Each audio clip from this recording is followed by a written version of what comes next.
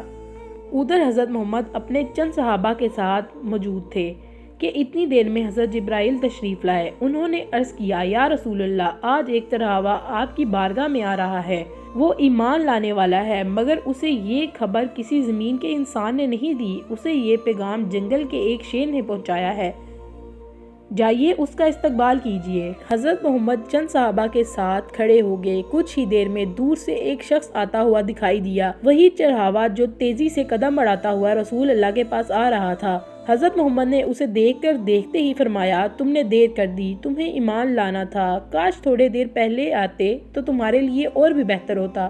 یہ سن کر وہ چڑھاوا حیرت سے رک گیا۔ دل میں سوال اٹھا، نبی کو اس بات پر کیسے علم ہوا؟ اس نے ادب سے عرض کیا، یا رسول اللہ، آپ کو یہ کیسے معلوم ہوا؟ حضرت محمد نے مسکرا کر جواب دیا، مجھے نہ صرف یہ خبر ہے بلکہ میں یہ بھی جانتا ہوں کہ تمہیں جنگل کے شیر نے بھیجا ہے۔ یہ سن کر چڑھاوا کانپ اٹھا، اس کی زبان پر کوئی سوال باقی نہ رہا۔ دل کی دنیا پلٹ چکی تھی، آنکھیں نم تھی اور لبوں پر عاجزی تھی۔ پھر اس نے عرض کیا، اے رسول اللہ، مجھے کلمہ پڑھا دیجئے، مجھے مسلمان بنا دیجئے۔ رسول اللہ نے اسے اپنے قریب بلایا، رحمت اور شفقت سے بھرپور آواز میں فرمایا، میرے ساتھ پڑھو، اشہد لا الہ الا اللہ و اشہد ان محمد رسول اللہ۔ چرواہے کی آنکھوں سے آنسو نکلنے لگے اور اس نے پورے یقین کے ساتھ کلمہ پڑھا۔ پورا جسم کانپ رہا تھا، جیسے کوئی بوجھ اتر گیا ہو اور ایک نئی روشنی اس کے دل میں اتر آئی۔ صحابہ کرام رضی اللہ تعالیٰ عنہ نے اللہ اکبر کی صدائیں بلند کی اور نبی کریم صلی اللہ علیہ وآلہ وسلم اس کے کندھے پر ہاتھ رکھ کر فرمانے لگے، آج تیرے مقدر نے تجھے وہ دیا ہے جو ہم میں سے ہر شخص اللہ سے مانگتا ہے۔ تو خوش نصیب ہے کہ تجھے یہ پیغام ایک درندے کے ایک جنگل نے شیر کے ذریعے ملا ہے۔ جنگل کے کنارے وہی شیر چرواہے کی بکریوں کے پاس خاموشی سے ان کی نگرانی کر رہا تھا۔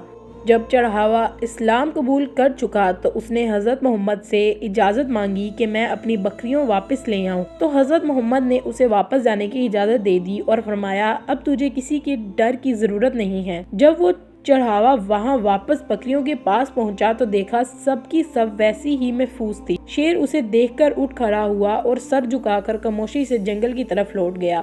وہ اپنا فرض ادا کر چکا تھا۔ چڑھاوے کی زندگی بدل چکی تھی۔ اب وہ صرف بکریاں چرانے والا نہیں تھا بلکہ ایک مومن تھا اور نبی کے عشق میں جینے والا تھا۔ یہ واقعہ مدینے میں پھیل گیا۔ ہر زبان پر ایک ہی بات تھی، جو اللہ کے لیے نکلا اللہ اس کے لیے راستے بنا دیتا ہے، چاہے وہ جنگل کے بیچ اور بیچ ہی کیوں نہ ہو۔ پیارے دوستو، آپ کو یہ بات بتاتے چلیں کہ یہ واقعہ قرآن یا کسی حدیث میں موجود نہیں ہے۔ یہ ایک عام طور پر مشہور حقیقت نما واقعہ ہے جسے محبت، سبق اور روحانی اثر کے ساتھ بیان کیا جاتا ہے۔